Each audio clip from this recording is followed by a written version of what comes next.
بسم اللہ الرحمن الرحیم۔ اللہ تعالیٰ جہاد کا ذکر کر رہا ہے۔ فَإِذَا لَقِيتُمْ، جب تمہاری مدبھیر ہو جائے، الَّذِينَ، ان لوگوں سے، کفروا، جنہوں نے کفر کیا، یعنی کافر لوگوں سے، فَضَرْبَ الرِّقَابِ، تو مارنا ہے، مصدر ہے، تو مارنا ہے ان کی گردنوں پر، تلواریں مارنا ان کی گردنوں پر، حَتَّى إِذَا أَثْخَنْتُمُوهُمْ، جب ان کا خوب کٹاؤ کر چکو۔ اسخنتمو کے معنی ہے کہ خوب اچھی طرح زمین کو خون سے رنگین کر دو، یعنی خوب ان کا خون بہا دو۔ یہی نا اس صورت کی وجہ سے کافر لرزہ بر اندام ہے، کہتے ہیں اس صورت کو قرآن سے نکالو، جہاد کی آیتیں نکالو، اپنی مرضی کا قرآن لانا چاہتے ہیں۔ حسبنا اللہ نعم الوکیل۔ حتی اذا اسخنتموہم، جب ان کا خوب کٹاؤ کر چکو،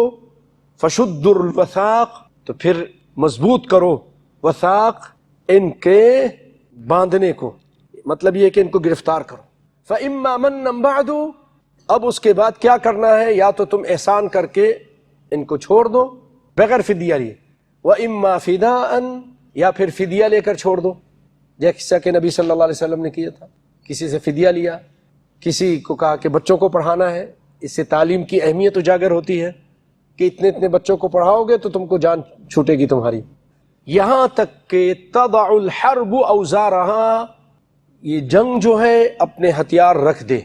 یعنی جنگ ٹھنڈی ہو جائے، جنگ ختم ہو جائے۔ کیا الفاظ اللہ نے استعمال کیے، حتی، یہاں تک کہ تضع، وضع کے معنی رکھ دینا،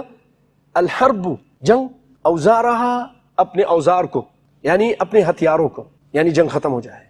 ذالک ولو یشاء اللہ لانتصر منہم، پہلے کہا کہ مارو، پھر کہا کہ ان کو قید کرو، پھر چھوڑ دینا یا فدیہ لے لیں۔ ذالک،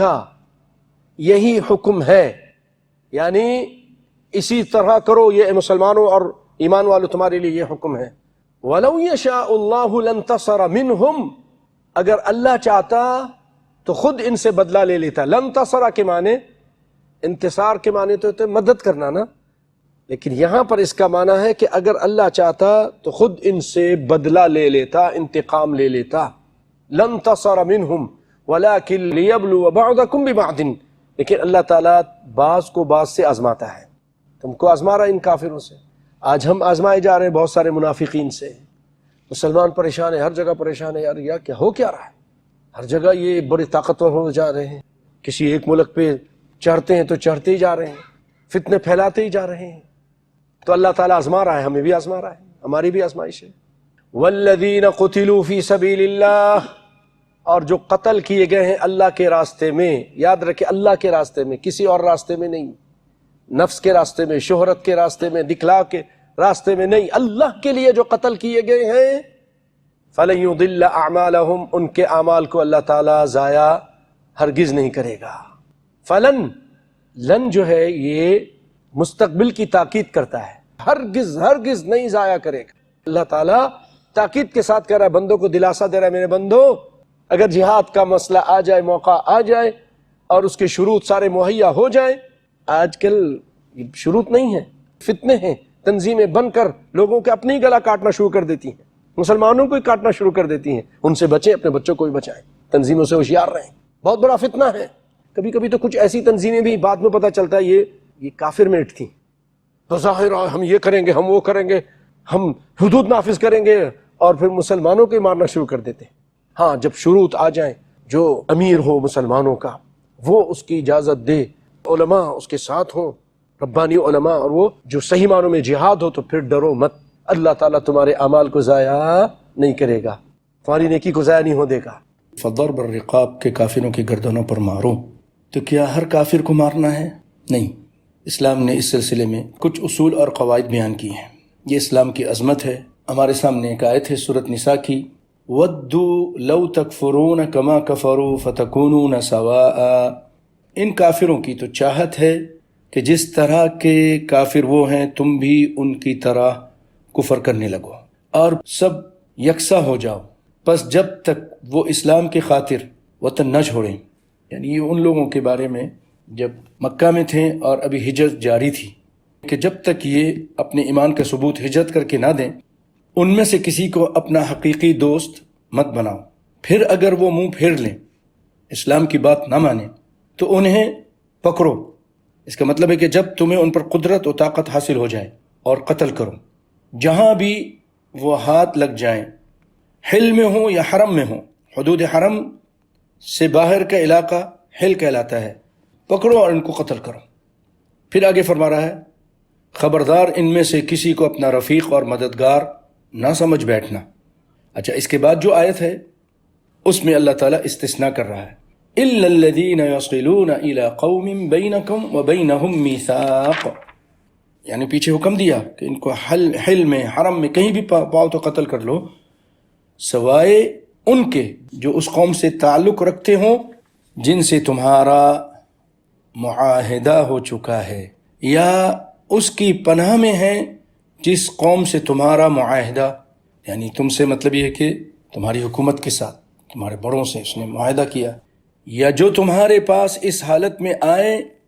او جاؤکم حسرت صدورہم ان یقاتلوکم، کہ تم سے جنگ کرنے سے بھی، یعنی ایسے لوگ ان کا دل تنگ ہوتا ہے، وہ نہیں چاہتے کہ تم سے بھی جنگ کریں، اور اپنی قوم سے بھی جنگ کرنے سے تنگ دل ہیں، یعنی اپنی قوم سے بھی جنگ نہیں کرنا چاہتے، تم سے بھی نہیں جنگ کرنا چاہتے. آگے اللہ فرما رہا ہے کہ اور اگر اللہ چاہتا تو انہیں تم پر مسلط کر دیتا، ان لوگوں کو بھی جو بھی آرام سے بیٹھے ہیں نہیں جنگ کرنا چاہتے. فَإِنِ اعْتَزَلُوكُمْ، اگر یہ لوگ کنارہ کش رہیں، فَلَمْ يُقَاتِلُوكُمْ، تم سے لڑ رہیں، وَأَلْقَوْا إِلَيْكُمُ السَّلَامَ، اور تمہاری جانب صلح کا پیغام ڈالیں، تو اللہ تعالیٰ نے تمہارے لیے ان پر کوئی راہ لڑائی کی نہیں کی، کوئی راہ نہیں، کوئی راستہ نہیں ان کو ان سے لڑائی کرنے کا. یہ اللہ کا احسان ہے کہ ان کو لڑائی سے اس نے الگ کر دیا. اللہ تعالیٰ سورۃ ممتحنہ میں ان کے بارے میں یہ کہہ رہے ہیں لا ینہاکم اللہ عن الذین لم یقاتلوکم فی الدین، جن لوگوں نے تم سے دین کے بارے میں لڑائی نہیں لڑی، ولم یخرجوکم من دیارکم، اور تمہیں جلا وطن نہیں کیا، ان کے ساتھ سلوک و احسان کرنے اور منصفانہ بھلے برتاؤ کرنے سے اللہ تعالیٰ تمہیں نہیں روکتا ہے، بلکہ اللہ تعالیٰ تو انصاف کرنے والوں کو دوست رکھتا ہے. اس آیت میں اللہ رب العالمین ان کافروں کے بارے میں ہدایت دے رہا ہے جو مسلمانوں سے محض دین اسلام کی وجہ سے بغض و عداوت نہیں رکھتے.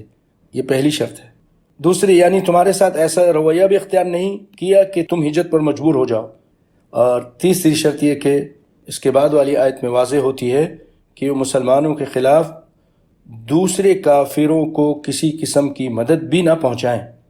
انما ینہاکم اللہ عن الذین قاتلوکم فی الدین واخرجوکم من دیارکم وظاہروا علی اخراجکم ان تولوہم، اور تمہیں صرف ان لوگوں کی محبت سے اللہ روکتا ہے جنہوں نے تم سے دین کے بارے میں لڑائیاں لڑیں اور تمہیں دیس نکالے دیے، اور دیس نکالا دینے والوں کی مدد کی، یعنی جو تم کو نکال رہے تھے ان کی مدد کی. جو لوگ ایسے کفار سے محبت کریں وہ قطعاً ظالم ہیں. جیسا کہ حدیث میں آتا ہے سیدہ اسماء بنت ابی بکر صدیق رضی اللہ تعالی عنہا،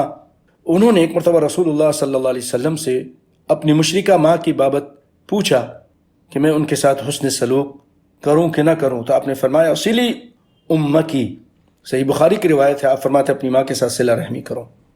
بہت سارے ابھی پچھلے دنوں ایسے تکفیری گروپ بنے تھے جو بم دھماکے کر کے عام کافروں کو جو ہمارے ساتھ رہتے تھے مسلمان ملکوں میں، ویزا لے کر آئے تھے، یہاں کے اصول کے مطابق وہ زندگی گزار رہے تھے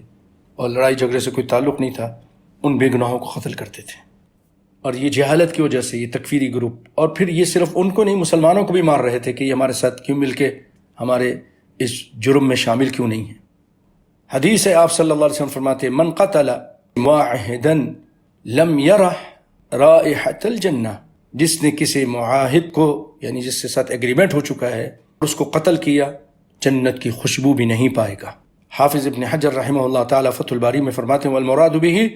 من له عہد مع المسلمین، جس کا عہد ہے مسلمانوں کے ساتھ، سواء كان بعقد جزیۃ، چاہے وہ جزیہ کے ساتھ، او